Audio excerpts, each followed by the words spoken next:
సరస్వతీదేవి లక్ష్మీదేవికి పెట్టిన శాపం ఇప్పటికి కూడా లక్ష్మీదేవి భరిస్తుందని మీకు తెలుసా? చాలా సంవత్సరాల తర్వాత లక్ష్మి బ్రహ్మ లోకానికి రావడంతో సంతోషంతో సరస్వతీదేవి, లక్ష్మి నువ్వెందుకు బ్రహ్మలోకానికి తరచుగా రావు అని అనగా, ఈ మనుషులకి లక్ష్మిని ప్రసాదిస్తూ ఉండడానికి నాకు సమయం సరిపోవడం లేదు. నీలాగా నేను కూడా ఏ పని లేకుండా ఇలా కూర్చొని వీణ వాయిస్తూ ఉంటే బాగుండు అని అంటుంది.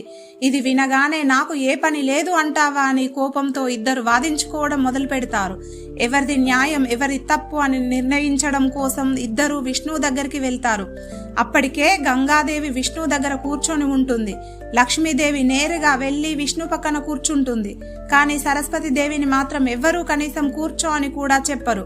అప్పుడు లక్ష్మి గర్వంతో, నా నివాసం నా హరి హృదయంలో ఉంటుంది, అలాగే గంగను నా ప్రభువు తన పాదాల కింద స్థానం ఇచ్చాడు, నీకు ఇక్కడ ఏ చోటు స్థానం అనేదే లేదు అని అంటుంది. సరస్వతీదేవి ఈ అవమానాన్ని భరించలేకపోతుంది.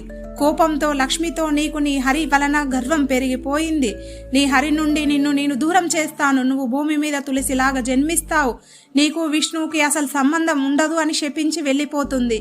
ఇక్కడ ఎవరిది తప్పు, లక్ష్మీదేవిదా లేదా సరస్వతీదేవిదా? కామెంట్ చేయండి. విష్ణుదేవో భవ.